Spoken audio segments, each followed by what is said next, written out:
Pajuszkiewicz. Merci, Monsieur le Président.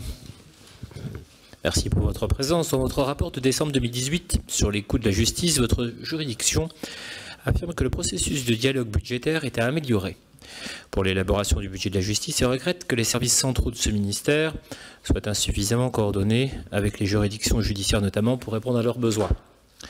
Comme vous le savez, la Commission des finances se préoccupe fortement des questions de performance de l'action administrative et de la dépense publique dans le cadre du rapport Action publique 2022 notamment et des sujets relatifs à la réforme de l'État. Ainsi, ma question est la suivante.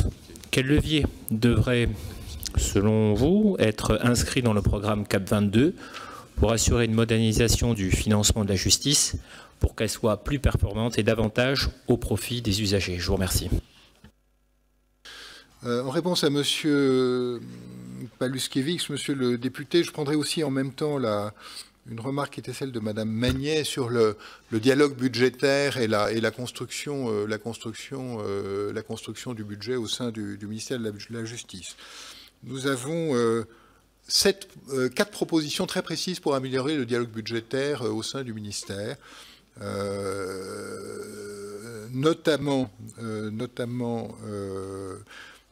avancer le calendrier de la remontée de la construction budgétaire pour faire remonter les besoins des cours d'appel, harmoniser les dates et limiter le nombre de mouvements de magistrats tous les ans. On rejoint aussi l'interrogation sur l'excessive mobilité. Le système encourage la mobilité des magistrats. Certes, il y a l'obligation statutaire des 2 changements pour faire carrière, si je puis dire, 4 ans après l'arrivée, et ensuite à nouveau 7 ou 8 ans après. Il y a donc une obligation de mobilité qui, pour avancer dans son grade, mais il y a aussi, disons, un mouvement de magistrats qui n'est pas suffisamment réglé et pas suffisamment articulé avec le processus budgétaire. Donc, nous proposons de limiter ces mouvements à 2 par an.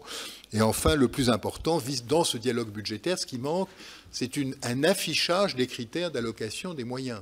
Aujourd'hui, la clé, la fameuse carte de localisation des effectifs, n'est pas compréhensible pour ceux qui en sont l'objet, c'est-à-dire pour les chefs de cour. Les critères ne sont pas explicitement affichés. On ne sait pas en réalité de quoi résulte cette construction, sur quoi elle est construite. Donc, quelques recommandations assez pragmatiques pour améliorer le dialogue budgétaire.